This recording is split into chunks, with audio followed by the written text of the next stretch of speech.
해외 도피 11개월 만에 몬테네그로에서 붙잡힌 권도형 테라폼레스 대표가 수갑을 찬 채 법정에 출석하는 모습이 포착됐습니다. 공문서 위조 혐의로 기소된 권 대표에 대해서 몬테네그로 법원은 구금 기간을 최장 30일로 연장했습니다. 정부의 노동시간 유연화 정책과 일제 강제동원 해법안을 규탄하는 대규모 집회가 서울 도심 곳곳에서 열리고 있습니다. 경찰은 집회 장소 일대에 경력 5천여 명을 투입해 혹시 모를 비상 상황에 대비하고 있습니다. 검수 완박법에 대한 헌법재판소의 결정을 둘러싸고 여야가 거친 공방을 이어갔습니다. 민주당은 한동훈 법무부 장관 책임론을 제기하면서 사퇴를 촉구한 반면 국민의힘은 헌재가 국회법을 위반한 것으로 판단한 것은 민주당이라고 맞섰습니다. 헌법재판소가 선거기간 인쇄물 살포를 금지한 현행법이 헌법에 맞지 않는다고 판단했습니다. 표현의 자유를 제약하는 선거법 조항들이 지난해에도 무더기 위헌 결정을 받은 만큼 내년 총선에선 표현의 자유가 광범위하게 인정받을 수 있을 것으로 보입니다. 남부지방 가뭄이 장기화하면서 광주 지역에 생활용수를 공급하는 상수원 저수율이 20% 안팎에 머물고 있습니다. 앞으로도 비가 내리지 않으면 오는 5월부터 30년 만에 제한급수가 불가피한 상황입니다. 미국 펜실베니아주의 한 초콜릿 공장에서 대규모 폭발이 일어나 적어도 2명이 숨지고 10명 이상이 다치거나 실종됐습니다. 한 방송국 기상 카메라에는 순식간에 건물 지붕이 날아가고 구조물이 모두 파괴되는 장면이 생생하게 담겼습니다. 시청자 여러분 안녕하십니까? YTN 뉴스와이드 시작하겠습니다. 현 정부의 일제강제동원 해법안과 노동시간 유연화 정책을 규탄하는 대규모 집회가 오늘 서울 도심에서 열리고 있습니다. 경찰은 혹시 모를 출동에 대비해서 충돌에 대비해서 경력 5천여 명을 투입해 현장을 관리하고 있다고 하는데요. 자, 취재기자 연결해서 자세한 현장 소식 들어보겠습니다. 김다영 기자. 네, 서울광장에 나와 있습니다. 네, 오늘 서울 도심 곳곳에서 집회가 열리고 있는데요. 지금 서울광장에서는 어떤 집회가 열리고 있는 겁니까? 네, 지금 이곳에서는 정부의 일제 강제동원 해법안과 한일 정상회담 결과를 규탄하는 대규모 집회가 열리고 있습니다. 보시는 것처럼 정말 많은 사람들이 이곳을 찾았는데요. 주최 측 추산 2에서 3만 명 정도가 참가하고 있는데 경찰은 공식적인 집계 인원을 밝히지 않고 있습니다. 또 조금 전에는 같은 장소에서 전국 민중행동이 정부의 한미연합 군사훈련 중단 등을 요구하는 집회를 열기도 했는데요. 이들은 윤석열 대통령이 기존의 남북협의를 완전히 무시했고 그 결과 한반도 전쟁 위기가 어느 때보다 심해졌다고 규탄했습니다. 주말인 오늘 서울광장뿐만 아니라 서울 도심 곳곳에서 정부를 규탄하는 대규모 집회가 열렸습니다.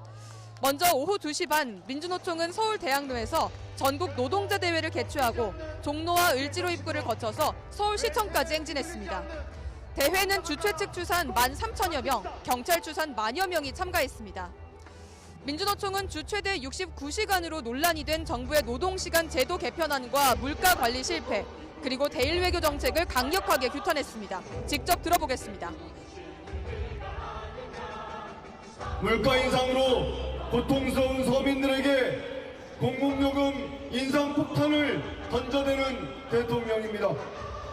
역사를 부정하고 불효개교로 국민들의 자존심만저 짓밟는 대통령입니다. 또 민주노총은 임금과 고용, 공공성 강화, 노동계약 분쇄라는 4가지 의제를 세워서 오는 5월 총궐기와 7월 총파업에 돌입하겠다고 선포했습니다. 또 오늘 오후 2시부터 종로에서는 그제 국회 본회의를 통과한 양곡관리법 개정안이 농심을 반영하지 못한 누더기 법안이라며 비판하는 전국 농민대회가 열렸습니다. 경찰은 오늘 집회가 발생하는 장소에 경력 5천여 명을 투입해 혹시 모를 비상 상황에 대비하고 있습니다. 집회의 자유는 적극적으로 보장하겠다면서도 불법 행위는 엄정 대응한다는 방침입니다. 지금까지 서울광장에서 YTN 김다연입니다. 네, 서울광장 집회 현장 다녀오셨는데요. 중계 과정에서 음성 연결 상태가 고르지 못했던 점 시청자 여러분들께 양해 말씀드리겠습니다. 자, 우체국 택배 노동자들이 우정사업본부의 임금 삭감안 추진에 반대하면서 오늘 하루 전면 파업에 돌입했습니다. 민주노총 전국 택배노조 우체국 본부는 오늘 오후 서울 대학로에서 조합원 등 1,500여 명이 참가한 가운데 결의대회를 열고 하루 동안 전면 파업에 들어갔습니다. 노조는 우체국 본부가 단체 협약을 개정하면서 배송 수수료를 민간 택배사 수준으로 30%가량 절감하는 방안을 추진하고 있다면서 이 경우 노동자의 월 평균 임금이 130만 원 가까이 줄어든다고 지적했습니다. 이와 관련해서 본부는 최근 경기 침체로 소포 우편물 접수 물량이 줄어든 상황에서 코로나 여파로 접수 물량이 많았던 지난해 물량을 기준으로 보장하기 어렵다는 입장입니다. 무기계약직 노동자와 일반직 노동자에게 수당을 다르게 지급하는 것은 차별 대우가 아니라는 법원의 판단이 나왔습니다. 서울중앙지방법원은 A씨 등 254명이 서울 서대문구 도시관리공단 등에 제기한 임금소송에서 공단 측의 손을 들어줬습니다. 재판부는 무기계약직은 근로기준법에서 규정한 사회적 신분에 해당하지 않는다며 공단과 과학관이 차별 대우를 하지 않았다고 판단했습니다. 또한 일반직과 무기계약직은 채용 기준과 절차가 다르고 업무를 서로 대체할 수 없다며 본질적으로 같지 않은 집단을 다르게 취급한 것을 불합리한 차별로 볼 수 없다고 설명했습니다. 해외 도피 11개월 만에 몬테네그로에서 붙잡힌 권도형 테라폼랩스 대표가 수갑을 찬 채 법정에 출석하는 모습이 포착됐습니다. 권 씨는 일단 공문서 위조 혐의로 기소됐는데요. 범죄인 인도까지는 적지 않은 시간이 걸릴 것으로 보입니다. 보도에 이상순 기자입니다. 테라 루나 폭락 사태의 장본인 권도영 씨가 몬테네그로의 포드고리차 법원에 들어가고 있습니다. 검은 모자에 회색 트레이닝복 차림이고 등 뒤로는 수갑이 채워져 있습니다. 측근 한모 씨도 수갑을 차고 있습니다. 두 사람은 현지 시간 23일 위조 여권으로 아랍에미리트 두바이행 비행기를 타려다 붙잡혔습니다. 해외 도피 11개월 만에 권 씨가 검거되자 범죄인 인도 요청이 즉각 제기될 전망입니다. 이미 체포영장을 발부한 우리나라는 강제 송환 절차에 착수했습니다. 우리나라는 유럽 범죄인 인도조약 가입국이고 몬테네그로도 조인국입니다. 증권 사기 등 8개 혐의로 권 씨를 기소한 미국 역시 송환을 추진하고 있습니다. 하지만 몬테네그로 법원은 권 씨 등 2명의 공문서 위조 혐의에 대한 판결이 나와야 범죄인 인도 여부를 심리할 수 있다는 입장을 밝혔습니다. 몬테네그로 당국이 권 대표에 대해 직접 사법권을 행사하겠다는 뜻으로 풀이됩니다. 여기에다 권 씨 등이 신병 인도를 거부할 경우 신속한 송환을 원하는 우리나라나 미국의 희망과 달리 범죄인 인도까지 적지 않은 시간이 소요될 수도 있을 전망입니다. YTN 이상순입니다. 몬테네그로 법원이 테라 루나 폭락 사태를 몰고 온 권도형 테라폼랩스 대표 구금 기간을 최장 30일로 연장했다고 현지 매체들이 보도했습니다. 몬테네그로 일간지 포베다와 비에스타는 수도 포드고리차의 법원이 현지 시간으로 24일 권 대표와 측근인 한모 씨에 대한 구금 기간 연장을 명령했다고 전했습니다. 권 대표와 한 씨가 싱가포르에 거주지를 둔 외국인으로 도주할 위험이 있고 신원이 명백하게 입증되지 않았다는 게 결정 이유입니다. 권도영 테라폼랩스 대표는 11개월간의 해외 도피 생활 중에도 트윗과 팟캐스트 인터뷰 등 공개 행보를 이어왔다고 뉴욕타임스가 보도했습니다. 권 대표는 이달 초 뉴욕타임스와의 통화에서 자신의 거주지를 당국과 공유하겠다는 요청을 거절한 적이 없으며 그들은 분명 내가 어디에 있는지 알고 있다고 말했습니다. 권 대표는 한국 검찰이 체포영장을 발부한 2달 뒤인 지난해 11월 암호화폐 관련 인기 팟캐스터 2명이 진행하는 실시간 방송에 참여했습니다. 또 간간히 트윗을 올렸는데 지난해 12월에는 미 법무부가 FTX 공동 설립자 샘 뱅크먼 프리드가 루나의 붕괴를 초래한 시세 조작에 관여했는지 조사하고 있다는 내용의 기사를 링크하기도 했습니다. 윤석열 대통령의 방일 외교를 두고 통 큰 결단이다, 빈손 외교다, 갑론을박이 이어지고 있습니다. 결국 한미 정상회담과 G7 정상회의 등 다가오는 외교 일정에서 어떤 성과를 낼지가 관건이 될 것으로 보입니다. 보도에 박서경 기자입니다. 우리 정부는 강제징용 배상 해법 아닌 제3자 변제안으로 일본과 관계 개선에 물꼬를 텄습니다. 윤석열 대통령 방일을 계기로 WTO 제소 철회와 화이트리스트 복원 착수, 지소미아 정상화까지 속도를 냈습니다. 한국이 선제적으로 걸림돌을 제거해 나간다면 분명 일본도 호응해 올 것입니다. 일본 정부는 반도체 핵심 소재 3개 품목 수출 규제를 해제했지만 화이트리스트는 추후 협의하기로 했습니다. 과거사에 대한 분명한 사과는 없었고 제3자 변제안에 강제징용 배상 피고 기업이 참여할지도 미지수입니다. 대통령실의 반박에도 일본 언론에선 위안부와 독도 문제, 후쿠시마 원전 오염수 방출과 수산물 수입까지 정상회담에서 언급됐다는 보도가 계속되고 있습니다. 통큰 결단이다, 빈손 외교다, 팽팽한 논쟁이 오갔지만 대통령실은 국제관계에서 주도권을 잡았다고 자신했습니다. 한일 관계에서 상대적으로 유리한 위치가 됐고 한미일 관계, 더 나아가서 국제관계에서도 주도적 위치를 차지할 수 있는 분위기가 조성됐다. 대통령실 관계자는 YTN에 단순히 일본만 쳐다볼 일이 아니라 한미일을 겨냥했다는 점에 주목해야 한다고 설명했습니다. 다음 달인 4월 윤 대통령의 미국 방문과 5월 G7 정상회의, 그리고 이후 기시다 일본 총리 답방에서 판가름 나는 만큼 이번 방일을 지렛대로 봐야 한다는 겁니다. 또 다른 대통령실 관계자도 YTN에 우리 기업이 미국에서 성과를 얻고 일본도 실제 경제 조치를 하면 여론이 설득될 거로 내다봤습니다. 결국 향후 진행될 외교 일정에서 한미일 공조에 어떤 성과를 낼지 또 기시다 총리에게 어떤 보따리를 받느냐가 이번 윤 대통령 방일의 최종 성적표가 될 전망입니다. YTN 박서경입니다. 검찰 수사권 축소 법안에 대한 헌법재판소의 결정 이후 여야는 1년 만에 다시 거친 공방을 벌이고 있습니다. 더불어민주당이 법무부 시행령부터 손보겠다면서 한동훈 법무부 장관을 압박하자 국민의힘은 후안무치하다면서 시행령에는 문제가 없다고 맞받았습니다. 보도에 박기환 기자입니다. 검찰 직접 수사권을 대폭 축소한 이른바 검수완박 법안에 대한 헌법재판소의 결정이 나오자 검찰 수사권을 다시 되돌린 법무부의 검수원복 시행령을 두고 여야가 다시 맞붙었습니다. 민주당은 법안의 효력이 인정된 만큼 입법 취지를 어긴 시행령을 폐지해야 한다고 주장했지만 국민의힘은 현행법상 위법은 아니라고 맞섰습니다.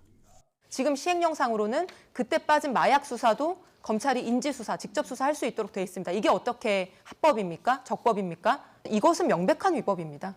고발인인데 이의신청을 못하면 그대로 사장이 됩니다. 이런 부분을 한동훈 장관은 하겠다는 거거든요. 시행령이 지금 현재로 위법이 아닙니다. 현재 법 체계 내에서 가능한 것을 한 거거든요. 한동훈 법무부 장관 책임론을 두고도 충돌했습니다. 민주당은 한 장관이 권한쟁의를 냈다가 청구인 자격이 없다며 각하되고도 헌재의 결정마저 부정한다며 사퇴하라고 압박했습니다. 자유와 법치, 헌법 수호를 외치던 입으로 헌재의 결정을 부정하고 있으니 뻔뻔합니다. 법무부 장관으로서 자격 상실입니다. 국민의힘은 헌재가 꼼수 탈당이 표결권을 침해했다고 인정했는데 민주당이 당사자인 민영배 의원 복당을 외치며 한 장관 탄핵을 운운하는 건 뻔뻔하다고 대받아쳤습니다. 헌재가 국회법을 위반한 것은 민주당이라고 콕 찍어 판결했는데 왜 법무부 장관 탄핵입니까? 뻔뻔함이 탈우주급인 더불어민주당이긴 하지만 창피하지도 않습니까? 다음 주 월요일 열리는 법사위에는 한동훈 장관이 출석할 예정이어서 법무부 시행령과 책임론을 두고 또 한 번 충돌이 예상됩니다. 또 사법개혁특별위원회에서도 검수완박 후속 입법을 두고 여야 신경전이 불가피한 상황입니다. 지난해 4월 검수완박법을 두고 여야가 파상 공세를 벌인 지 1년 만에 이번엔 검수원복을 두고 또 한 번 논란이 재현될 분위기입니다. YTN 박기환입니다. 내년 총선에 적용할 선거제 개혁 방안을 두고 국회가 다음 주에 국회의원 모두가 참여하는 전원위원회를 구성하고 본격적인 논의에 나섭니다. 의원 정수를 늘리는 안은 싸늘한 여론에 일단 안건에서 빠졌지만 토론 과정에서 되살아날 가능성도 남아 있습니다. 권남기 기자입니다. 국회의원의 수를 늘리는 선거제 개편안은 전원위원회에서 본격적인 논의를 하기도 전에 반대에 부딪혔습니다. 국회의원 정수는 절대 정원시키지 않겠습니다. 결국 국회는 중대선거구제와 권역별 병립형 비례제, 소선거구제와 권역별 준연동형 비례제, 개방명부식 대선거구제와 전국 병립형 비례제 등 3개의 안을 전원위원회에 올립니다. 방식은 제각각이지만 하나같이 국회의원의 수를 현행 300명으로 유지하는 방안들입니다. 물론 이 셋 중에서 꼭 하나를 선택해 선거제 개편을 해야 하는 건 아니지만 다양하게 주장할 것이고, 그래서 아예 이거를 정수를 늘린다 만다라고 규정을 안 하는 게. 정치 불신이 팽배한 상황에서 국회 스스로 의원 정수를 늘리는 것에 대한 부담은 매우 큽니다. 광범위한 국민들의 동의를 얻어낼 수 있도록 전원위원회도 저희들이 잘 운영을. 실제로 한국갤럽의 여론조사를 보면 절반 이상은 오히려 국회의원의 수를 줄여야 한다고 생각했고 늘려도 된다는 응답은 10%도 안 됐습니다. 하지만 지역구 의석을 줄이기 어렵다면 의원 수를 늘리는 게 이상적이란 의견도 있습니다. 최대로 한 50석은 늘어나야만 제대로 된 비례대표가 되지 않겠냐라는 이상형 아이디얼 모델을. 사표를 최소화하고 수도권과 지역의 균형을 맞추는 등 비례성 확보를 위해선 뾰족한 수가 별로 없다는 겁니다. 비례성과 대표성을 증가시키기 위해서 불가피하게 정수 확대에 대한 논의가 필요하다. 다른 선진국보다 인구 대비 국회의원의 수가 적다는 지적도 있는데 실제로 한국의 지난해 기준 의원 한 명당 인구수는 17만 명으로 경제협력개발기구 OECD 국가 중 4번째로 많았습니다. 여기에 국회의원의 전체 수가 늘어난다고 이들의 특권이 커지는 건 아니라는 설명도 나옵니다. 한 명이 할 걸 2명이 하면은 특권이 축소되지 않겠습니까? 반대하는 분들은 지금 의원들의 어떤 위상이라든지 권한을 나누지 않겠다. 국민의힘 일각에서도 선거제 개혁을 위해선 의원 정수 확대가 불가피하다는 의견이 나오는 가운데 여야는 오는 30일 본회의에서 선거제 개편 관련 국회 전원위원회를 구성하고 이후 본격적인 공개 토론에 나설 계획입니다. 결국 토론 과정에서 국회의원 수를 늘리자는 논의가 진행될 가능성은 열려있다는 얘기인데 반대 여론을 어떻게 설득할지가 큰 벽으로 남아 있습니다. YTN 권남기입니다. 대장동 개발 비리와 성남FC 불법 후원 의혹과 관련해 검찰이 이재명 대표를 기소하면서 이제 판단은 법원의 몫으로 넘어갔습니다. 이 대표와 검찰이 팽팽히 맞선 가운데 고의성과 부정청탁 여부가 재판의 핵심 쟁점이 될 것으로 보입니다. 최민기 기자의 보도입니다. 대장동 수사 1년 6개월 만에 이재명 민주당 대표를 법정에 세운 검찰은 이번 사건을 징역 11년 이상이 선고돼야 할 중범죄로 규정했습니다. 기소된 이 대표 혐의 가운데 핵심은 대장동 사업 배임과 성남FC 불법 후원 의혹 관련 제3자 뇌물수수로 대장동 개발 이익을 민간업자들에게 고의로 몰아줬는지, 기업들이 성남FC에 지급한 돈과 성남시 인허가 사이에 부정한 청탁과 대가성이 있었는지가 쟁점입니다. 먼저 이 대표는 대장동 개발 과정에서 안전성을 위해 확정 이익을 가져간 것이며 민간업자의 이익이 늘어난 건 이후 예상치 못한 부동산 가격 급등 탓이라고 주장했습니다. 반면 검찰은 이 대표가 공약 이행이라는 정치적 이득과 자신에 대한 선거 지원 보답으로 대장동 일당에게 유리한 사업 구조를 승인함으로써 이익을 몰아준 것이라고 보고 있습니다.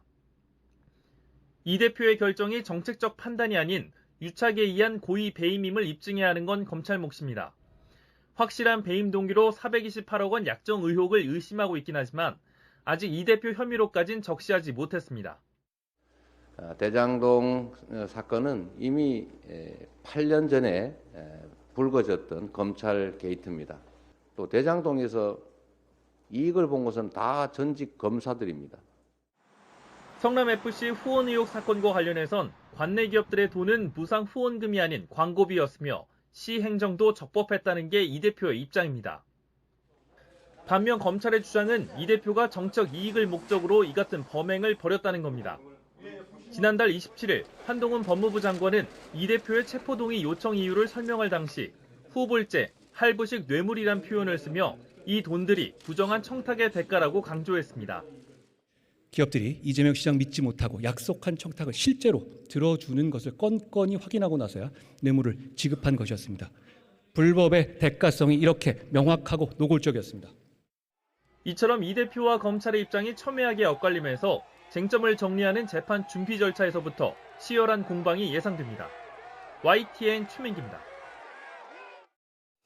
이른바 TV조선 재승인 의혹과 관련해서 구속영장이 청구된 한상혁 방송통신위원장이 검찰이 적용한 혐의는 사실이 아니라며 적극적으로 소명하겠다는 입장을 냈습니다. 한 위원장은 어제 자신의 SNS에 올린 글에서 앞으로 진행될 사법 절차에 성실히 임하겠다면서 자신에게 제기된 의혹들에 대해 반박했습니다. 우선 지난 2020년 종편 재승인 심사 때 상임위원 간담회 등의 절차를 무시하고 측근을 심사위원으로 뽑았다는 의혹에 대해서 상임위원들에게는 개별적으로 알렸고 간담회 등은 필수 절차는 아니라고 주장했습니다. 또한 심사 점수가 조작됐다는 것을 알면서도 상임위원들에게 알리지 않아 업무를 방해했다는 혐의에 대해서는 적극적 조작 사실은 결코 보고받은 적이 없다고 강조했습니다. 지난해 헌법재판소가 선거법에 대해서 무더기 위헌 결정을 내린 데 이어서 이번에는 선거기간 인쇄물 살포를 금지한 현행법도 헌법에 맞지 않는다고 판단했습니다. 당장 내년 총선에서 유권자들은 정치적 표현의 자유를 광범위하게 인정받을 수 있을 것으로 보입니다. 차유정 기자입니다. 공직선거를 앞두고 선거 관련 인쇄물을 뿌린 혐의로 기소된 A씨. 공직선거법은 선거일 180일 전부터 선거에 영향을 미치게 하기 위한 인쇄물 살포 등을 금지하고 있습니다. 재판을 받던 A씨는 이 조항이 위헌이라고 주장하며 헌법재판소가 판단해달라고 했고 법원이 이를 받아들여 위헌 법률 심판을 제청했습니다. 헌법재판소가 재판관 전원일치 의견으로 선거 전 인쇄물 살포를 금지한 조항에 대해 헌법 불합치 결정을 내렸습니다.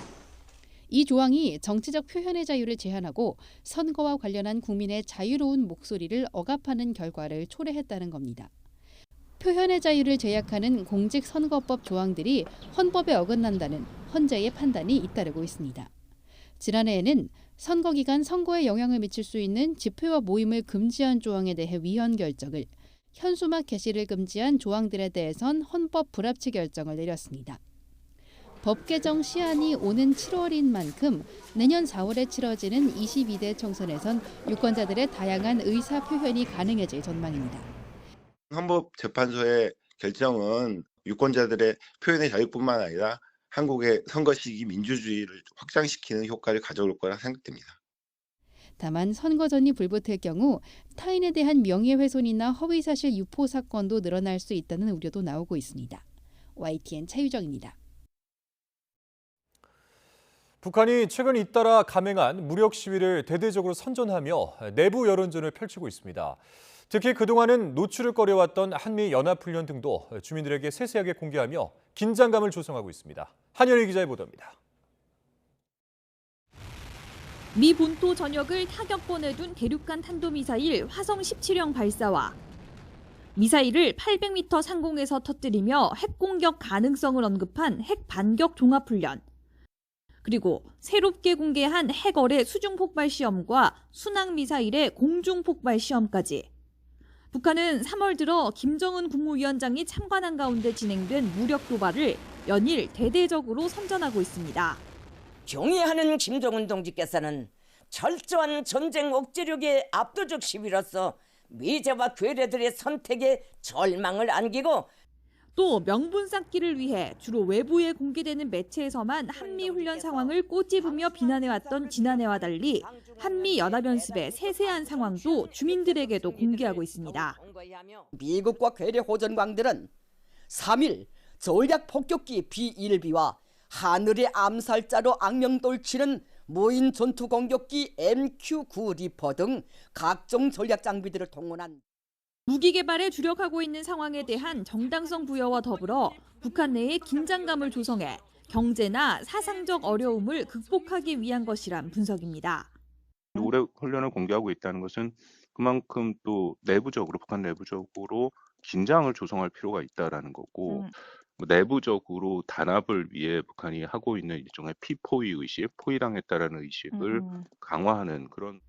북한은 이와 함께 자원 입대가 이어지고 있다거나 한미에 대한 적대심을 나타내는 주민 반응도 여과 없이 보도하고 있는데 크고 작은 한미 연합 훈련이 계속되고 북한 역시 내부 무기 개발 계획을 실행 중인 만큼 긴장감 조성을 통한 내부 결속 행보는 계속 이어질 것으로 보입니다.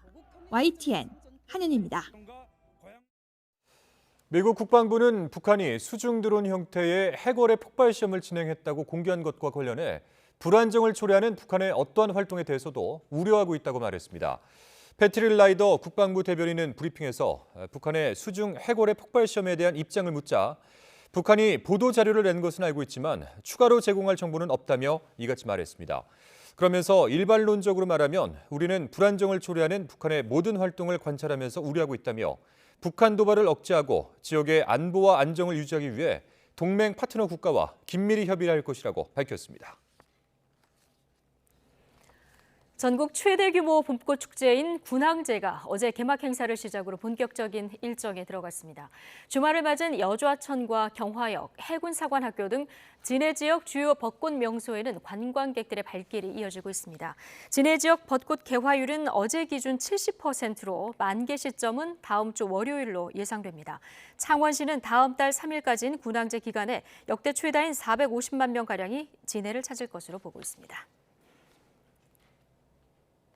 울산의 명소인 작천정에서도 어제부터 벚꽃 축제가 시작됐는데요. 하지만 무허가 노점을 운영하던 상인들과 불법 시설물을 철거하려는 울주군의 충돌로 모처럼의 축제 분위기가 살아나지 않고 있습니다. JCN 울산중앙방송 구현희 기자가 전해드립니다. 울산의 벚꽃 명소 중 하나인 작천정. 이른 아침부터 공무원과 경찰 등 100여 명이 집결했습니다. 이달 말 열리는 벚꽃 축제를 앞두고 들어선 불법 시설물을 강제 철거하기 위해서입니다. 지금부터 바로 행정 대집행을 진행하도록 하겠습니다. 하지만 시작과 동시에 상인들의 반발에 부딪힙니다. 봄나 때문에 사람이 뒤져가 나가고 하는데 아니 여름이가 빠지냐고.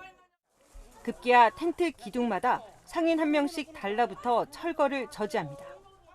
나 죽을게 여기서 물건값이 1,000만원도 넘어. 작천정에 들어선 몽골 텐트는 150개. 매년 수만 명이 찾는 벚꽃 축제 기간 이곳에서 각종 공연 등 볼거리와 먹을거리를 만날 수 있었습니다. 하지만 허가 없이 들어선 시설물과 영업행위는 모두 불법이라는 게 울주군의 설명입니다. 저희들이 두 차례에 걸쳐서 자진 철거하라고 안내 계고서를 보냈었음에도 불구하고 지금 철거를 안 됐기 때문에 오늘 부득이 행정 대집행을 진행하게 되었습니다. 3년 만에 열리는 벚꽃 축제에 영업을 하지 못하게 된 상인들은 생존권 위협이라며 맞섰습니다. 그냥 꽃 피는 시절에 잠시 며칠 해가지고 또 벌어먹고 살고 이런 불쌍한 사람들은 그냥 이 3번, 4번 죽이는 게 지금 이어서 만약 이렇게 해버리면. 그동안 민간 주도로 이뤄지던 벚꽃 축제가 추진위원회가 꾸려지면서 오히려 영세 상인들의 설 곳이 사라졌다는 겁니다. 축제 기간 한철 장사를 위해 최소 50만 원에서 최고 150만 원을 내고 텐트를 임대한 상인들로서는 피해가 클 수밖에 없습니다. 상인들은 강하게 반발하며 행정 대집행 취소 소송까지 냈습니다. 하지만 법원의 판단이 나오기도 전에 울주군은 해당 불법 시설물을 모두 철거했습니다. JCN 뉴스 구현입니다. 봄철은 대형 산불 주의 기간이기도 하죠. 한 번 불이 붙으면 산림뿐 아니라 주요 문화재나 기관시설까지 위협하기도 하는데 지난 2005년 전수한 양양 낙산사가 대표적인 예입니다. 이런 피해를 막기 위해서 주요 시설 주변에 물로 된 방어막을 치는 기술이 개발됐습니다. 정혜윤 기자입니다. 지난 2005년에 양양 산불, 천연고찰 낙산사가 2시간 만에 잿더미로 변했습니다. 지난해 3월 울진 삼척 산불, 강풍에 커진 화마가 LNG 생산기지와 원전까지 위협했습니다. 불씨가 2km 이상 날아가게 됩니다. 2km 이상 날아가기 때문에 주변의 그 시설물의 그 위협 요인으로 작용을 하기도 하고 또한 산불의 확산 속도 또한 매우 빠르기 때문에 인력 접근이 제한적이기 때문에 좀 진화하는데 어려움이 좀 있는 게 현실입니다. 이런 상황을 막기 위해 설치된 것이 바로 수막시설입니다. 주요 문화재와 위험시설 주변에 100m 간격으로 3개 정도의 물을 뿜어내는 타워를 설치하는 겁니다. 수막시설은 나무보다 높은 위치에서 360도로 회전하면서 물을 분사할 수 있는 타워형 살수장치입니다. 평소에는 건조함을 낮추는 용도로 사용하지만 산불이 발생했을 때는 시설물 주변으로 분당 240리터의 물을 분사함으로써 시설물로 불이 확산하는 것을 막는 역할을 합니다. 진화 성능 평가 결과 수막은 초기 1000도에 육박하던 불의 온도를 70초 만에 진화 완료 수준인 300도 이하로 떨어뜨렸습니다. 물이 아닌 진화용 연소 약재를 사용하면 2.3배가량 효과가 더 좋았습니다. 산불 완전 진화는 어렵지만 산불의 기세를 누그러뜨려 피해를 최소화할 수 있는 조건을 만들 수는 있는 겁니다. 산불이 보호시설물에 닿기 전에 미리 살수를 하게 되면 산불의 강도를 줄이는 데 큰 역할을 할 수가 있습니다. 또한 인력이나 헬기 접근이 어려운 곳이나 원전 등 보호시설물 주변에 설치를 하게 되면 큰 효과를 볼 수가 있습니다. 산불 수막 시설은 2005년 양양 산불 이후 산림내 전통사찰과 주요 문화재, DMZ 등에 모두 209개가 설치됐습니다. 산림청은 앞으로 원전과 유류 저장 시설 등 위험 시설물 주변에도 수막 시설 설치를 확대해 대형 산불에 대비할 방침입니다. YTN 정혜윤입니다. 남부지방의 기록적인 가뭄은 지난해 여름 이상 장마가 원인이라는 분석이 나왔습니다. 장마 전선이 중부지방에 계속 머물며 남부에 예년의 절반밖에 비가 내리지 않아서 가뭄이 시작됐다는 겁니다. 김민경 기자의 보도입니다. 물이 가득 차 있어야 할 댐에 풀만 무성합니다. 댐을 건설하면서 잠겼던 다리도 모습을 드러냈습니다. 광주 시민이 마실 물을 공급하는 동복댐의 저수율은 18%. 14년 만에 20% 아래로 떨어졌습니다. 남부지방을 강타한 오랜 가뭄의 시작은 지난 여름이었습니다. 장마가 제 역할을 못했기 때문입니다. 장마 기간 평년 강수량은 중부 378.3mm, 남부 341.1mm 정도. 그런데 지난해 중부지방은 강수량이 평년보다 많았지만 남부지방은 절반 수준에 머물렀습니다. 내륙으로 오르내려야 할 장마 전선이 주로 중부지방에만 머문 것이 원인입니다. 2022년 장마철에는 북태평양 고기압이 일시적으로 확장하며 정체 전선이 주로 중부지방에 걸쳐 이 지역을 중심으로 많은 양의 비가 집중되었습니다. 장마철에 시작된 강수량 부족 현상은 그 이후에 더 심해졌습니다. 최근 6개월 동안 중부지방은 평년보다 많았지만 남부지방은 평년보다 오히려 적었습니다. 이러다 보니 남부 가뭄은 점점 더 극한으로 치달았습니다. 지난해 남부지방의 가뭄 일수는 200일을 훌쩍 넘겼습니다. 1년의 절반 이상이 가뭄 상태였던 겁니다. 특히 광주 전남 지역은 전국 기상 관측이 시작된 1974년 이후 가장 긴 281.3일을 기록했습니다. 다행히 4월부터는 기압골이 남쪽을 자주 지날 것으로 기상청은 예측했습니다. 남부지방의 강수량도 평년 수준으로 회복할 가능성이 커 4월 중순 이후부터는 가뭄이 점차 완화될 가능성이 큽니다. YTN 김민경입니다. 역대 최악의 가뭄으로 전남 섬 지역 식수원이 고갈 위기에 처했습니다. 이런 가운데 우리 기술로 개발된 세계 최초 해수 담수화 선박의 본격적인 운용을 눈앞에 두고 있는데요. 섬 지역의 열악한 물 사정에도 숨통이 트일지 주목됩니다. 최명신 기자입니다. 목포 삽진부두에 1,800톤급 선박이 정박해 있습니다. 해수 담수화 선박 드림조어입니다.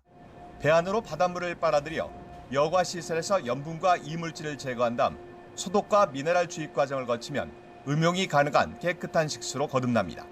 하루에 담수 300톤을 생산할 수 있는데 주민 1,000명이 사용할 수 있는 양입니다. 뒤에 보시는 이 RO 장비는 해수를 미네랄 성분을 줄이는 거죠. 짠맛이 여러 가지 미네랄이 섞여 있는데 그거를 줄여서 약간 30에서 한 60 ppm 정도 이제 순도로 이제 담수를 만들고 있습니다. 깨끗하니까 안심하고 드셔도 됩니다. 네, 제가 지금 막 마신 물은 해수 담수화 작업을 거친 바닷물입니다. 일종의 민물인 셈인데요. 맛을 보니 일반 시중에서 파는 생수와 별반 다르지 않습니다. 드림조는 기후변화와 가뭄에 대처하기 위해 환경부와 국내 11개 산학협력단이 힘을 합쳐 세계 최초로 만든 이동식 해수 담수화 선박입니다. 에너지 효율성을 극대화한 덕에 도서 지역의 해수 담수화 시설과 비교해 물 생산 단가를 15% 이상 절약했습니다. 지난해 10월 시범 운영에 들어가 가뭄 상황이 심각한 여수 대두라도와 완도군 소안도에 비상 투입되기도 했습니다. 올해 말 정식 운영을 목표로 하고 있습니다. 해수 담수와 선박은 육상 시설과는 다르게 필요한 지역에 가서 이제 물을 공급할 수 있고요. 새로운 기술이고 시장도 굉장히 유망하기 때문에 관련 산업 육성에도 큰 영향을 미칠 거라고 생각하고요. 하지만 개선 과제도 있습니다. 드림지호가 투입되는 곳이 주로 작은 섬들이다 보니 접안 시설이 부족하고 섬 주변에 전복과 김 양식장이 널려 있어 이동에 한계가 있다는 지적입니다. 이에 산학협력단은 국내 어느 섬에나 접근이 가능하도록 담수화 선박 유형을 다양화하기로 했습니다. 또 하루 담수 1000톤 규모 이상의 중대형 선박 개발에도 박차를 가해 수출 경쟁력 확보에 나선다는 계획입니다. YTN 최명신입니다. 코로나19의 일상회복 속도가 빨라지면서 그동안 움츠러들었던 학원가의 불법 심야교습 적발 건수도 다시 늘었습니다. 서울시의회 박강산 의원이 서울시 교육청에서 받은 자료를 보면 지난해 서울 지역 교과 보습학원의 심야교습 적발 건수는 145건으로 1년 전에 3.5배로 늘었습니다. 이는 코로나 유행 이전인 지난 2019년에 125건보다도 늘어난 수치입니다. 심야교습 적발 건수는 2019년까지 100여 건으로 유지되다가 코로나로 거리두기가 강화되자 지난 2020년과 2021년 40여 건으로 줄었습니다. 최근 고령의 운전자가 운전 미숙으로 교통사고를 내는 경우가 늘어나고 있습니다. 정부는 면허갱신 기간을 단축하고 노령층이 스스로 면허를 반납하도록 유도하지만 실효성은 크지 않다는 분석입니다. 강민경 기자입니다. 평일 점심시간, 손님이 많은 한 음식점에 흰색 SUV 차량이 돌진합니다. 보행자 2명에 식당 손님 5명까지 다치게 한 차량의 운전자는 79살이었습니다. 지난 8일 전북 순창에서도 화물차 한 대가 농협 앞에 줄 서 있던 주민들을 덮쳐 4명이 숨지고 16명이 다치는 사고가 발생했습니다. 당시 트럭 운전자는 74살. 두 사고 모두 고령 운전자가 가속 페달을 헷갈려서 발생한 사고였습니다. 최근 65살 이상 고령 운전자의 운전 미숙으로 발생하는 교통사고가 늘고 있습니다. 재작년 교통사고로 숨진 4명 가운데 1명은 65세 이상 고령자가 낸 사고 때문이었습니다. 음주운전 사고 사망자의 3배가 넘는데 이런 고령운전 사고 비율은 해마다 높아지고 있습니다. 고령화의 영향으로 고령 운전자들의 비중 역시 증가하는 추세입니다. 2021년 기준 402만여 명이었던 고령 운전자는 2022년 438만 명까지 늘었습니다. 2년 뒤엔 고령 인구 2명 가운데 1명꼴로 운전면허 소지자란 분석도 나옵니다. 반면 대책은 마땅치 않습니다. 정부는 75살 이상 운전자에게 3년마다 면허를 갱신하도록 하고 있지만 시력과 청력 등 기본 적성 검사만 진행하고 실제 도로 주행은 빠져 있습니다. 또 이들이 면허를 반납하면 교통비를 지원하는 식의 유인책도 펼치지만 반납률은 지난해 기준 2.6% 수준으로 저조합니다. 전문가들은 고령 운전자 스스로 운전면허 반납의 필요성을 느끼도록 적격성 평가 방법을 손봐야 한다고 말합니다. 실제적인 운전 능력을 평가하기에는 다소 한계가 있거든요. 고령 운전자분들의 실제적인 운전 능력을 측정하고 그 시스템 결과에 따라서 이제 별도의 정책들이 덧붙여져야 된다고 생각이 들거든요. 또 교통 환경이 열악한 농어촌 지역에서 면허 반납을 꺼리는 현상이 도드라진다면 이 지역 고령자들의 교통 대안도 검토해야 한다는 지적이 나옵니다. YTN 강민경입니다. 서울 용산 일대 식당과 주택가 수백 곳을 돌며 누군가가 도시가스 밸브를 잠그고 다닌다는 제보가 YTN에 들어왔습니다. 자, 취재 결과 오늘 오전 서울 용산구 일대에서 갑자기 도시가스가 나오지 않는다는 민원이 지역 도시가스 회사에 잇따랐습니다. 신고 건수는 모두 200여 가구로 피해 지역은 서울 용산동부터 가월동까지 2km에 달하는 것으로 확인됐습니다. YTN에도 누군가 가스 밸브를 잠그는 바람에 가스불이 켜지지 않아 오전 시간대 식당 영업을 못했다는 피해 제보가 접수되기도 했습니다. 확보한 CCTV 영상에는 여성 한 명이 아침 7시쯤 용산구 일대를 돌면서 주택 외벽에 설치된 도시가스관 가스 밸브를 의도적으로 잠그는 모습이 포착됐습니다. 서울 용산경찰서는 CCTV와 인근 차량 블랙박스 영상을 바탕으로 해당 여성의 신원을 확인하고 있습니다. 오늘 오후 1시쯤 경기도 포천시 동교동에서 산불이 났다가 45분 만에 꺼졌습니다.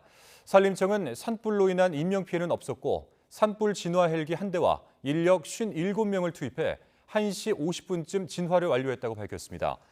산림청 관계자는 등산객 담뱃불로 인해 불이 시작된 것으로 추정된다면서 중북부 지방에 건조한 날씨와 강한 바람이 계속돼 산불 발생 위험이 커지고 있으니 주의해달라고 당부했습니다. 오늘 오전 11시 50분쯤 경기 용인시 기흥구 상하동에 있는 20층짜리 아파트 15층 집안에서 불이 나 40여 분 만에 꺼졌습니다. 집안에는 아무도 없어 다친 사람은 없었습니다. 소방당국은 정확한 화재 원인과 피해 규모를 조사하고 있습니다. 오늘 오전 9시 50분쯤 경기 고양시 덕이동에 있는 식품 보관 창고에서 불이 나 50여 분 만에 꺼졌습니다. 주말이라 창고 안에 아무도 없어 다친 사람은 없었지만 불길이 부근으로 번지면서 건물 4개 동 모두 926세제곱미터가 완전히 탔습니다. 경찰과 소방당국은 건물 CCTV를 확보해 정확한 화재 원인을 파악할 방침입니다. 정부는 최근 노동시간 개편을 이야기할 때마다 MZ세대 목소리를 듣겠다고 하는데요. 주로 20, 30대의 의견에 집중하는 모양새죠. 네, 그렇다 보니 역시 MZ세대로 분류되는 40대 초반의 중간 관리자나 더 윗세대는 논의에서 소외되는 것 아니냐는 지적이 나오고 있습니다. 김철희 기자입니다. 최근 정부가 추진하고 있는 노동시간 개편에서 가장 많이 등장하는 단어, 바로 MZ세대입니다. 기성세대와 다른 젊은이들의 목소리를 꼼꼼히 들어보고 정책에 반영하겠다는 건데 대통령 역시 개편 방안을 제시하며 MZ 이야기를 꺼냈습니다. 특히 MZ 근로자, 노조 미가입 근로자, 중소기업 근로자 등 노동약자와 폭넓게 소통하겠습니다. 이후 노동부 장관은 MZ 노조라 불리는 새로 고침 협의회나 청년 유니온과 간담회를 이어가는 등 청년 중심 행보를 펼치고 있습니다. 하지만 MZ세대 안에는 80년대생 40대 노동자도 포함돼 있습니다. 이 때문에 중간관리자 목소리는 왜 정책에 반영하지 않느냐는 불만이 제기됩니다. 관리자들이 생각 이상으로 고민하고 신경 써야 될 것들이 많아요. 일을 가져오거나 이런 영업 같은 것들, 다양하게 생각할 것들이 많기 때문에 노동시장에서 차지하는 비중이 점점 커지는 50대와 60대 등 더 윗세대 목소리에 귀 기울여야 한다는 의견도 있습니다. 젊은 층의 그 의견도 중요하지만은 오히려 노동의 경험이 풍부한 그 장년층, 노령층의 그런 의견도 더 중요하다고 생각합니다. 나이대에 따라 노동과 관련해 품는 생각의 차이가 있다는 건 한국보건사회연구원 자료를 봐도 드러납니다. 일할 때 어떤 점을 가장 중요하게 보느냐고 물었더니 20대는 일과 생활의 균형을 수입에 이어 두 번째로 꼽았지만 50대는 안전한 근로 환경에 좀 더 신경 쓰는 것으로 나타났습니다. 복지나 복리후생에 대한 관심도 50대보다는 20대에서 상대적으로 컸습니다. 전문가들은 세대와 성별, 계층을 가리지 않고 다양한 여론을 두루 살피는 게 필요하다고 지적합니다. MZ세대 국한보다는 좀 더 다양하게 특히 지금 장시간 노동에 여러 문제를 겪고 있는 사람들의 의견을 고르게 수렴하는 게 필요하다는 의견을 드립니다. 여기에 더해 정부가 대기업 사무직 노동자 중심으로만 의견을 모으는 것 아니냐는 비판도 이어지는 상황. 이에 대해 고용노동부는 여론을 폭넓게 수렴할 거라면서도 구체적인 일정은 확정되지 않았다고 덧붙였습니다. YTN 김철입니다. 코로나19 당시 억눌렀던 소비 심리가 분출되면서 백화점마다 개점 전부터 줄지어서 대기하는 이른바 명품 오픈런 행렬이 이어져 왔는데요. 최근 분위기는 조금 달라졌다고 합니다. 경기 침체 분위기 속에 명품 가격도 가파르게 오르면서 오픈런의 열기는 이미 시들해졌고 명품 매출 성장세도 주춤하고 있습니다. 윤혜리 기자의 보도입니다. 서울 소공동에 있는 백화점입니다. 개장 전 이른 시간 샤넬 매장에 들어가기 위해 10여 명이 줄지어 서 있습니다.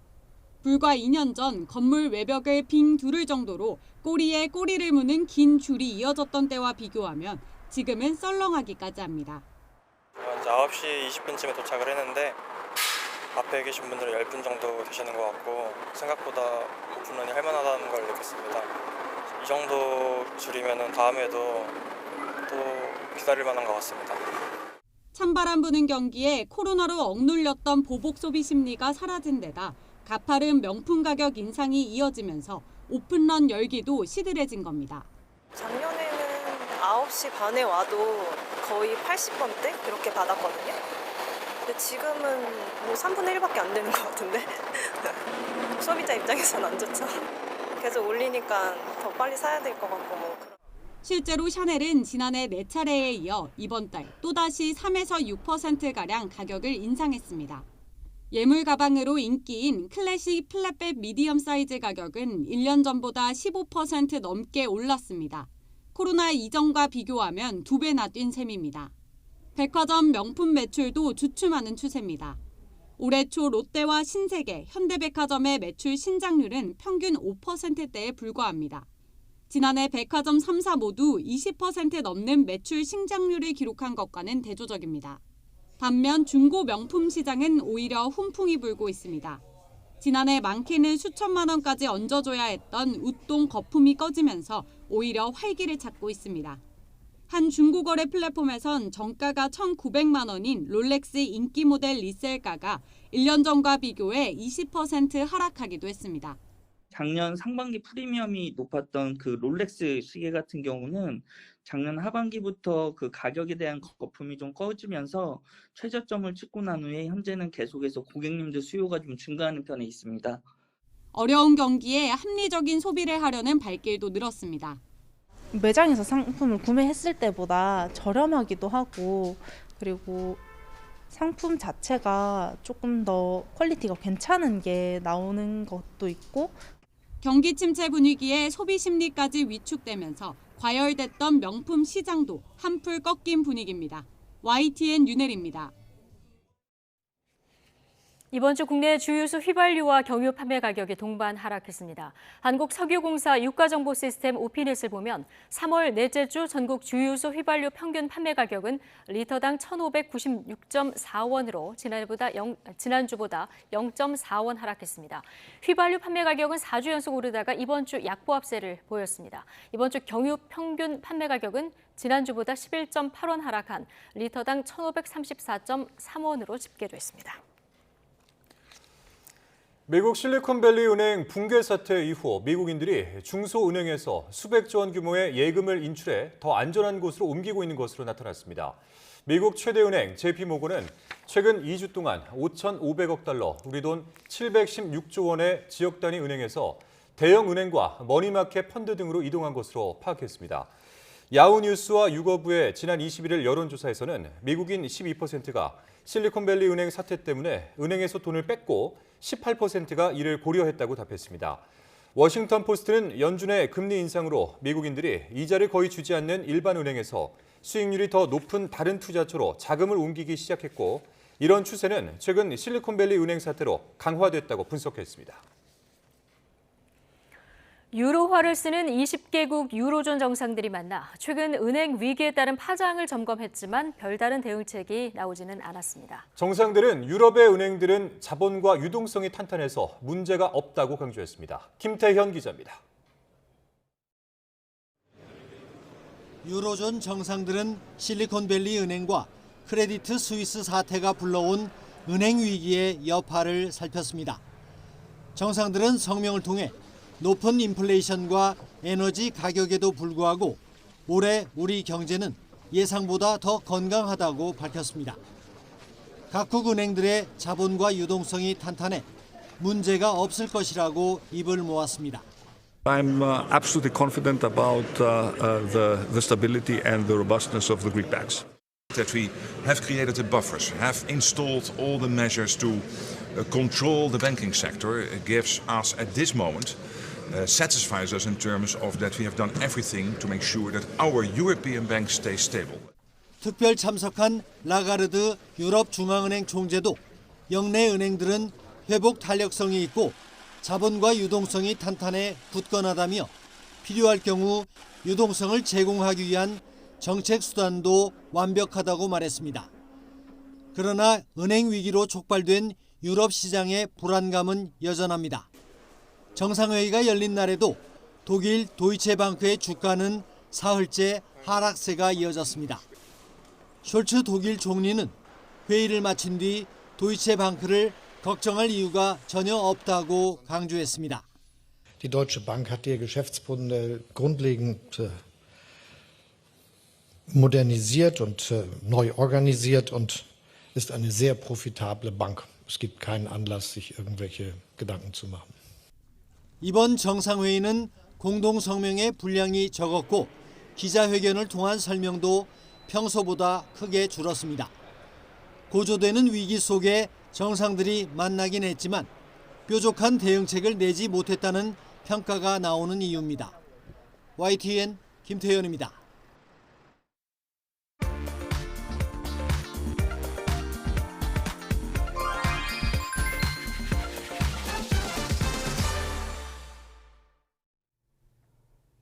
오늘 집으로 가는 길은 해가 진 밤 10시 무렵에나 원활해질 것으로 내다보는데요. 그래도 최대 정체 시간인 6시에서 벗어나면서 정체 길이가 조금씩은 줄고 있습니다. 나들이 갔다 돌아오는 길, 지금은 어느 구간에서 속도를 줄일까요? 1번 경부선 서울 방향, 이제 충청권 내에서는 원활하지만 수도권 진입하기는 조금 버겁고요. 15번 서해안고속도로는 당진과 서평택을 중심으로 불편합니다. 50번 영동선 인천 방향은 경기권 내의 정체만 감안하면 되겠습니다. 인천 쪽 덕평에서 양재터널까지 가장 길게 밀렸다가 광교터널에서 부곡, 동근포에서 반월터널까지 각각 6km 구간씩 밀립니다. 60번 서울 양양선 서울 쪽으로는 그보단 상황이 괜찮습니다. 서동에서 화도까지 5km 구간이 가장 긴 정체입니다. 25번 논산 천안선 충청권의 정체입니다. 천안 방향으로 정안 나들목을 중심으로 10km 구간이나 버겁고요. 15번 서해안고속도로 서울 쪽으로도 당진에서 서해대교까지 17km 구간 긴 정체가 이어졌다가 서평택 분기점에서 팔탄 분기점 지나기도 어렵겠습니다. 153번 평택 시흥선 시흥 방향으로는 조암에서 송산마도까지 12km 구간 불편합니다. 1번 경부고속도로 서울 쪽 입장 휴게소 부근부터 안성 분기점까지 12km 구간 가장 어려운데요. 이 구간 지나시는데 20분 이상 걸리겠습니다. 안전띠 잘 매주시고요. 고속도로 교통방송이었습니다. 몬테네그로 법원이 공문서 위조 혐의로 현지에서 기소된 테라 루나 사태 핵심 인물인 권도형 대표의 구금 기간을 최장 30일로 연장했습니다. 이에 따라 권 씨의 국내 송환까지는 적지 않은 시간이 걸릴 것으로 보입니다. 정부가 올해 공동주택 공시가격을 대폭 내린다고 발표하자 전문가들은 보유세가 감소하면서 급매물이 줄어들 것이라는 전망을 내놨습니다. 다만 집값 상승이나 평소 수준의 거래량 회복은 쉽지 않을 것으로 진단했습니다. 미국에서 시작된 은행권 위기가 유럽으로 확산하는 가운데 국내에선 주가가 급락한 미국 은행주들을 주워 담는 이른바 간큰 투자가 이어지고 있습니다. 변동성이 큰 만큼 투자에 유의할 필요가 있다는 경고가 나오고 있습니다.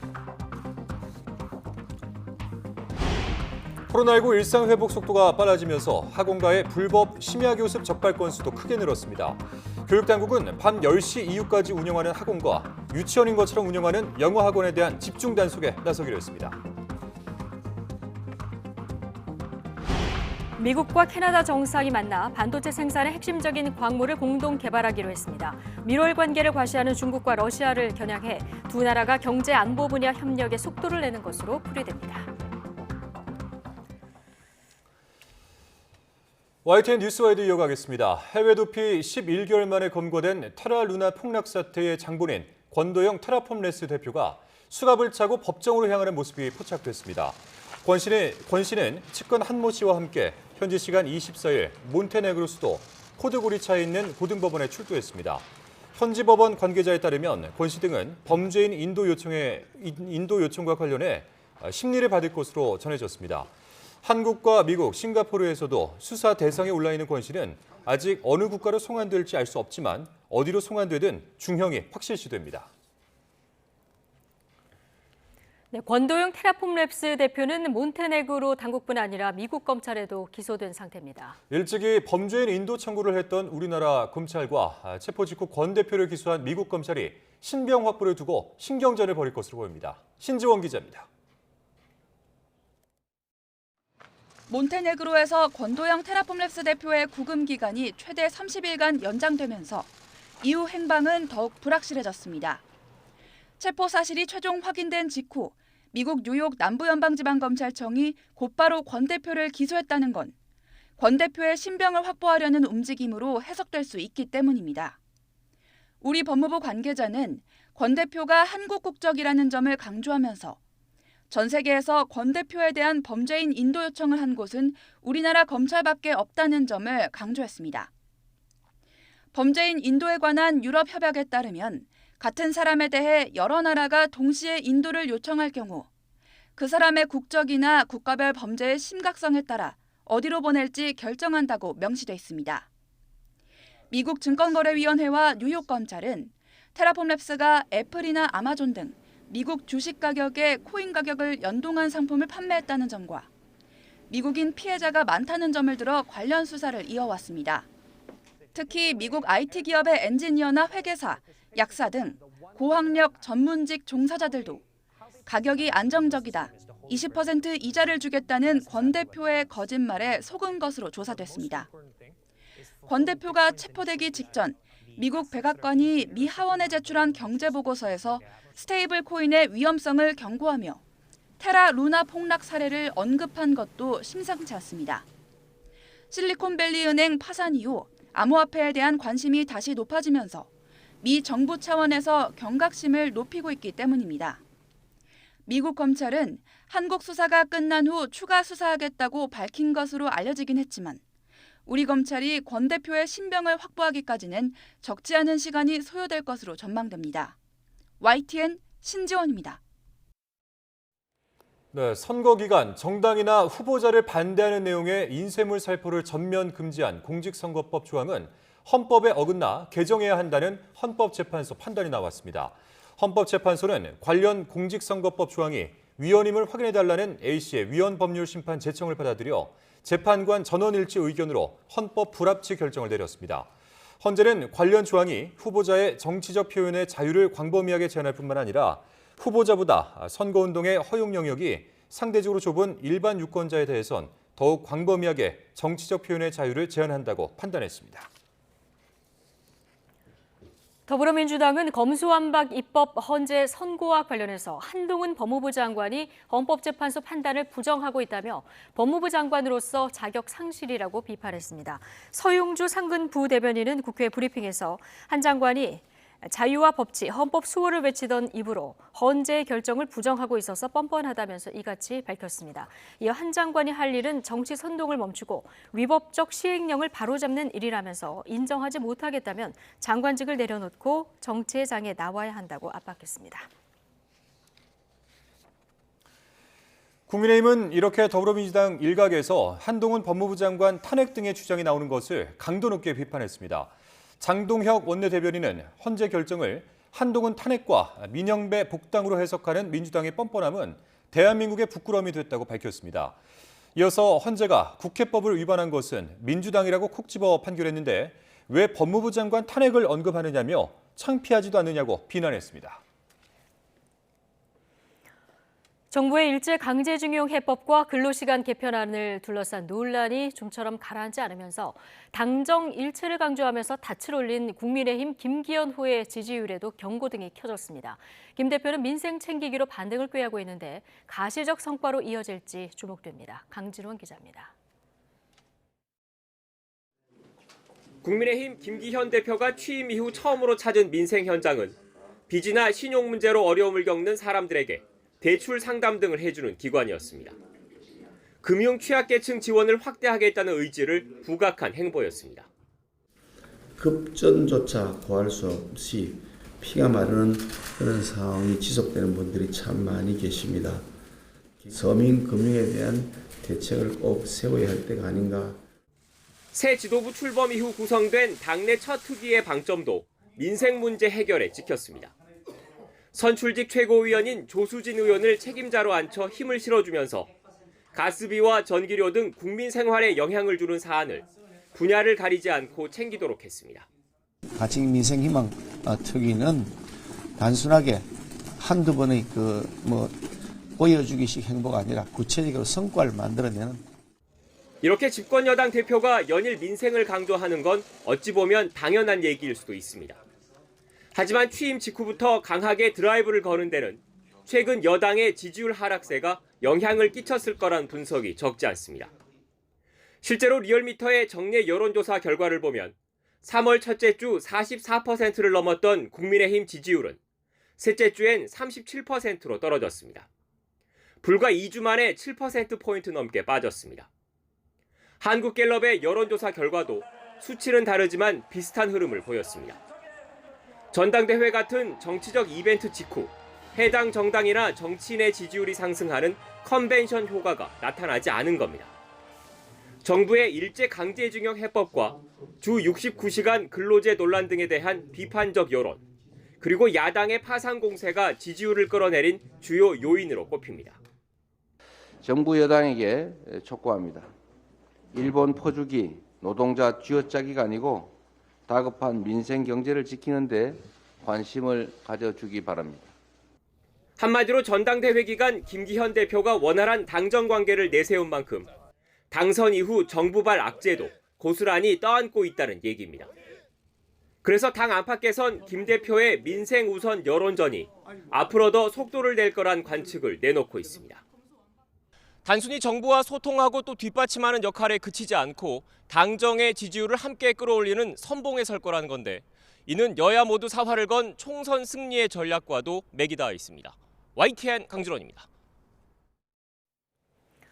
검찰이 대장동 성남FC 의혹으로 이재명 대표를 재판에 넘기면서 더불어민주당 내홍이 재점화하는 분위기입니다. 거듭되는 거취 논란에 당직 개편 카드를 검토하고 있는데 구체적인 대상이 어떻게 되느냐에 따라서 오히려 갈등이 커지는 것 아니냐는 전망도 나옵니다. 보도에 안윤학 기자입니다. 검찰 기소는 예상된 수순이었지만 이젠 피고인이 된 이재명 대표에게 정치적 부담이 더 커진 것도 사실입니다. 저에 대한 기소는 이미 전에도 수차례 말씀드렸던 것처럼 답정 기소입니다. 법정에서 진실을 가리기 위해서 최선을 다할 것이고, 기소 즉시 이례적으로 당일 당무위를 열어 당원 80조 논란 조기 수습에 나선 것도 사안의 무게감을 반영한 조치로 보입니다.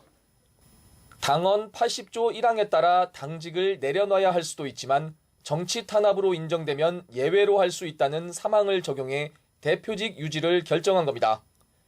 매주 재판 일정이 잡히면 당무를 제대로 볼 수 있겠느냐는 우려도 있지만 한일 정상회담과 주 69시간제 논란 등 대여 공세에 집중할 시기 이 대표가 흔들려선 안 된다는 당 지도부의 정면 돌파 의지였던 셈입니다. 대일 굴욕 외교로 돌아선 민심을 어떻게든 덮어보려는 윤석열 정권의 물타기 기소로밖에 볼 수 없습니다.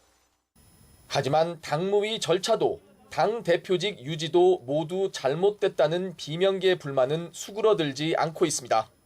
마치 쫓기듯 그렇게 찌질한 모습을 보인 것이 영 상쾌하지가 않습니다. 저는 이 전반적으로 과유불급이다라고 생각합니다.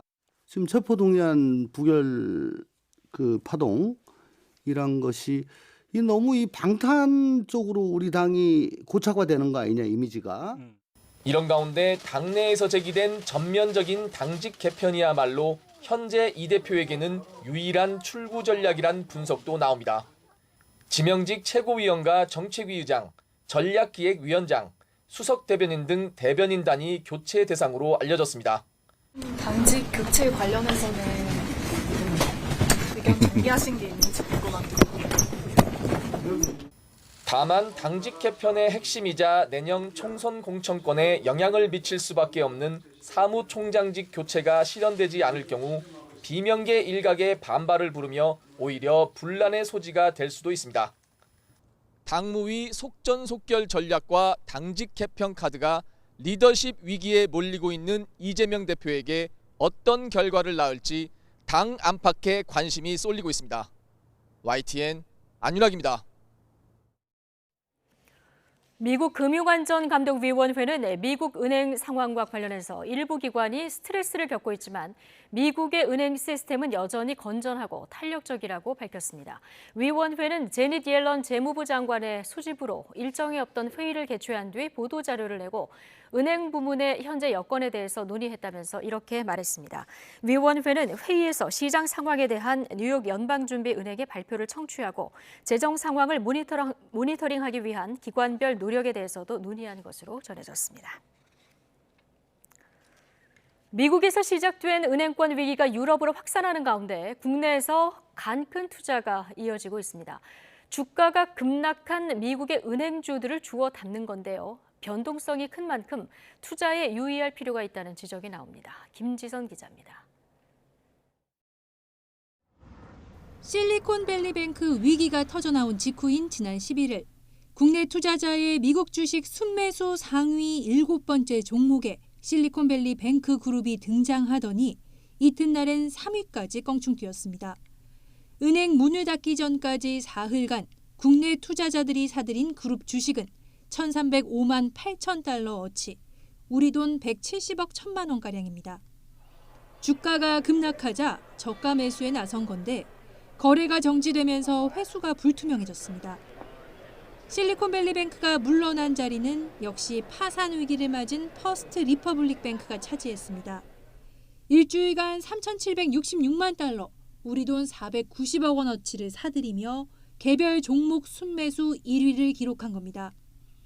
3위가 팩웨스트 뱅코프, 4위는 뱅크 오브 아메리카로 모두 실리콘밸리뱅크 여파로 타격을 입은 미국의 은행주입니다. 실리콘밸리뱅크가 하루아침에 파산하며 떠안게 된 손실을 빤히 보고도 일단 주워 담고 보는 투자가 이어지고 있는 겁니다. 정책적인 어떤 지원 가능성 그런 부분을 보면서 일부 공격적인 자금들이 이제 좀 리스크 테이크하면서 이제 저가 매수를 좀 들어가고 있는 그런 상황인 것 같습니다. 각국 정부의 발빠른 진화 노력에도 은행주는 너를 뛰는 양상입니다.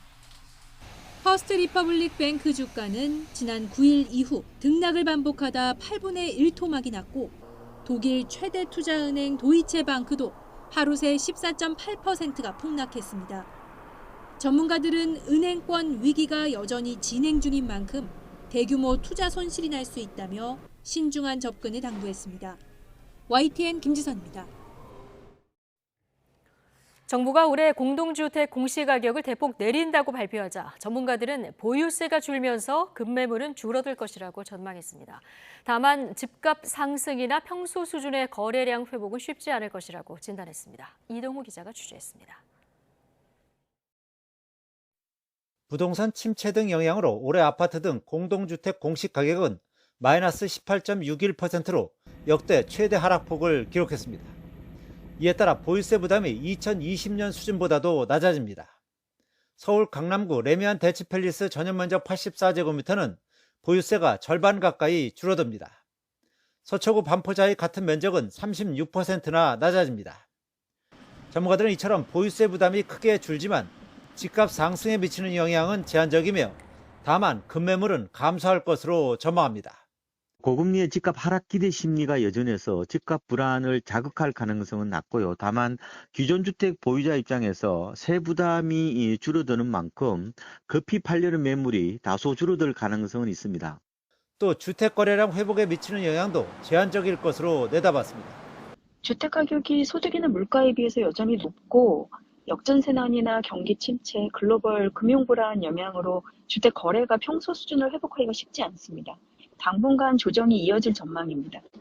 보유세 부담 때문에 매입을 꺼리던 무주택자나 갈아타기를 노리는 1주택자 등 실수요층의 시장 진입 장벽을 낮췄다는 평가도 나옵니다. 특히 고가주택의 세부담이 경감되면서 강남권의 이른바 똘똘한 한 채나 수도권 상급지 위주의 갈아타기 수요가 촉진될 수 있다는 전망입니다.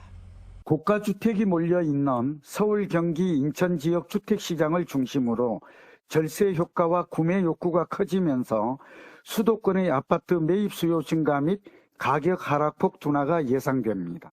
이런 가운데 서울 아파트 매매가는 6주 연속, 전세가는 9주 연속 하락폭을 줄이고 있습니다. YTN 이동호입니다. 오늘 0시 기준 코로나19 신규 확진자 수는 만여 명을 기록했습니다. 오늘 0시 기준으로 코로나19 확진자가 1,488명 늘어 누적 3,075만여 명이라고 밝혔습니다. 이는 전날보다 165명 늘어난 수준으로 일주일 전인 지난 18일보다는 1,189명 더 많습니다. 사망자는 6명, 위중증 환자는 153명에 이릅니다. 1년 사교육비 26조 원, 코로나19 이전 수준을 넘어서 역대 최고치를 기록한 가운데 정부가 새 학기를 맞아 학원가 단속에 나섰습니다. 밤 10시 이후까지 운영하는 학원, 유치원인 것처럼 운영하는 영어 학원을 집중 단속할 계획입니다. 장하영 기자입니다. 지난해 서울에서 밤 10시 이후 심야 교습으로 적발된 학원은 145곳. 대치동과 목동이 있는 강남 서초, 강서 양천 지역에 적발 건수가 몰렸습니다. 코로나19로 인해 41건까지 줄었다가 방역 지침이 풀리면서 불법 심야 교습도 2018년 수준으로 함께 늘었습니다. 마스크 의무가 완전히 해제된 올해는 학원 영업이 더 활발해질 걸로 예상됩니다. 서울시교육청은 올해 8차례 학원 특별점검을 실시하겠다고 밝혔습니다. 새학기인 3, 4월에는 교습비와 교습 시간을, 여름방학인 7, 8월 불법 캠프 운영 여부를, 겨울방학을 앞둔 11, 12월에는 고액 진학상담과 논술 학원을 집중 단속합니다. 교육부는 특히 이른바 영어 유치원, 유아 영어 학원을 전수점검하라고 각 시도교육청에 요청했습니다. 많은 학원들이 마치 정식 유치원인 것처럼 운영하여 과태료 처분을 받은 헌재의 판결 사례도 있습니다. 영어 학원인데도 어린이집이나 유치원인 것처럼 광고하는지, 불법 외국인 강사를 채용하는지, 학부모의 불안을 조장하는 선행학습 유발 광고를 하는지 살필 예정입니다.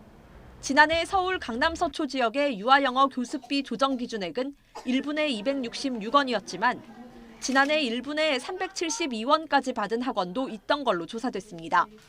하루 5시간, 20일 수업한다고 할 때 223만 원으로 정해진 것보다 60만 원 이상 더 받은 겁니다. 이번에 적발되는 학원은 학원법에 따라 300만 원 이하 과태료를 물고 등록 말소나 교습 정지 등 행정 처분을 받을 수 있습니다. YTN 장하영입니다. 네, 경기도 이천시 장원리 일대 900여 가구가 정전돼 주민들이 한때 불편을 겪어야 했습니다. 한국전력공사 경기본부는 오늘 오후 12시 10분쯤부터 약 40분 동안 정전이 발생했다며 현재는 복구를 완료했다고 설명했습니다. 한전은 인근 전봇대에 설치된 가스집 때문에 정전이 발생한 것으로 보고 있습니다. 필로폰 투약 혐의로 체포된 남경필 전 경기도지사 장남에 대한 구속영장 심사가 종료됐습니다. 수원지방법원은 오늘 오후 3시 남 전 지사의 장남 32살 남모 씨에 대해서 마약류 관리에 관한 법률 위반 혐의로 구속 전 피의자 신문을 열었습니다. 남 씨는 지난 23일 경기도 용인시 자택에서 필로폰을 투약했고 당시 집에 있던 가족의 신고로 경찰에 붙잡혔습니다. 북한이 해골의 수중폭발 시험과 대륙간 탄도미사일 ICBM 발사 등 최근 감행한 무력 시위를 내부에 대대적으로 선전하고 있습니다. 노동당 기관지 노동신문은 김정은 국무위원장이 참관한 ICBM 화성 17형 발사와 800m 상공 미사일 공중폭발 시험, 그리고 핵 무인 수중 공격정 수중폭발 시험을 언급하며 김 위원장의 혁명활동이라 의미를 부여했습니다. 신문은 별도 기사에서 청년들이 미제와 역적을 지구상에서 쓸어버릴 결전의 시각을 기다린다며 한미에 대한 적개심과 대적 의지도 강조했습니다. 시리아에서 미군 부대가 이란 지원을 받는 무장 세력의 드론 공격을 받아서 7명이 숨지거나 다쳤습니다. 바이든 대통령은 즉각 보복 공격을 명령해서 이란과 연계된 시설물에 대한 전투기 공습에 나섰습니다. 워싱턴에서 권주기 특파원입니다. 한밤중 치솟는 불길과 함께 폭발음이 이어집니다. SNS에서 퍼진 이 영상은 미군이 시리아 무장 조직의 시설물을 폭격한 장면으로 알려졌습니다. 시리아 북동부 하사카의 미군 부대가 무인 드론 공격을 받자 보복 공습을 감행한 겁니다. The direction of President Biden authorized U.S. Central Command forces to conduct precision strikes into eastern Syria against facilities used by groups affiliated with Iran's Islamic Revolutionary Guard Corps. 앞서 자폭 드론 공격을 받은 미군 부대에서는 미군 계약업자 1명이 숨지고 미군 장병 5명 등 6명이 부상을 당했습니다. 국방부는 드론이 이란제인 것을 확인하고 이란 혁명수비대 산하의 시리아 무장조직 시설 2곳에 대한 보복 공습에 즉각 나섰습니다. F-15 전투기를 동원한 공습에 친이란 무장조직원 14명이 숨진 것으로 파악됐습니다. 뉴욕타임스 등 미국 언론은 드론 공격 당시 미군 부대의 대공 방어 시스템이 제대로 작동하지 않았다고 보도했습니다. For operation security reasons, I'm not going to get into the specifics in terms of the types of force protection capabilities we have, as it pertains to radar. My understanding is that there was a complete sight picture in terms of radar. 바이든 대통령은 일이 더 커지는 걸 바라지 않는다면서도 추가 공습에 대비하겠다고 밝혔습니다. And to make no mistake, the United States does not emphasize seek conflict with Iran, but be prepared for us to act forcefully, protect our people. 바샤르 알 아사드 시리아 정권은 이란의 전폭적인 지원을 받고 있어 이번 사태가 확전할 경우 미국과 이란이 직접 부딪힐 가능성도 있다는 관측이 나오고 있습니다. 워싱턴에서 YTN 권중기입니다. 미국과 캐나다 정상이 만나 반도체 생산의 핵심적인 광물을 공동 개발하기로 했습니다. 네, 최근에 밀월 관계를 과시하는 중국과 러시아를 겨냥해서 미국과 캐나다 이 두 나라가 경제 안보 분야에서 협력에 속도를 내는 것으로 풀이됩니다. 이경아 기자입니다. 캐나다를 방문한 조 바이든 미국 대통령은 이틀간 주스틴 트루도 총리와 함께 구체적인 경제 안보 분야 협력 방안을 집중 논의했습니다. 두 정상은 반도체와 전기차, 국방 분야에 필수적인 핵심 광물의 공동 개발 등 세부 계획에 합의했습니다. 2 days we're also strengthening our supply chains for critical minerals and semiconductors that power our everyday lives. Today we're making a $50 million available through the Defense Production Act to incentivize more U.S. and 반도체 공급망 확충과 함께 미국 컴퓨터 장비 기업 IBM의 캐나다 생산 공장에 대한 투자도 이뤄집니다. 양자과학 등 첨단 기술과 데이터 보안 분야도 교류를 확대하기로 했습니다.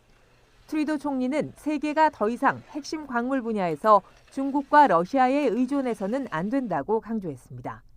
이어지는 미중 갈등과 우크라이나 전쟁 속에 자원의 무기화가 현실이 됐기 때문입니다. Economic policy, climate policy, and security policy aren't just connected.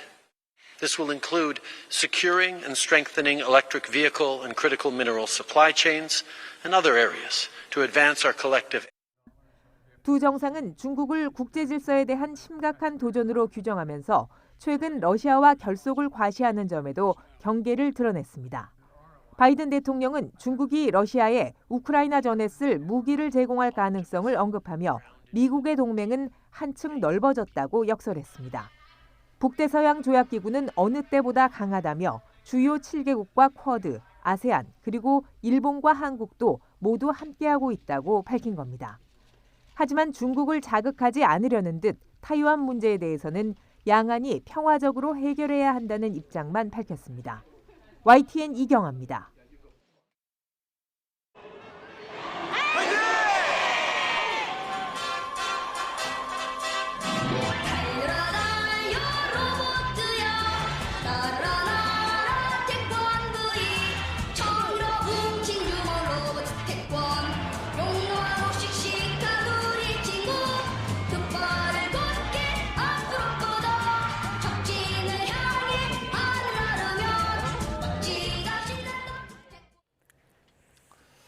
서울 벚꽃이 오늘 공식 개화했습니다. 지난 1922년 관측 이래 역대 두 번째로 이른 겁니다. 기상청은 서울 벚꽃 개화 기준인 서울 종로구 서울 기상 관측 수업 왕벚나무 가지 하나에 꽃이 3송이 이상 피었다고 발표했습니다. 3월 25일 개화는 지난해 4월 4일보다 열흘 빠르고 평년에 비해 14일 빠른 것으로 지금까지 가장 이른 개화는 2021년 3월 24일이었습니다.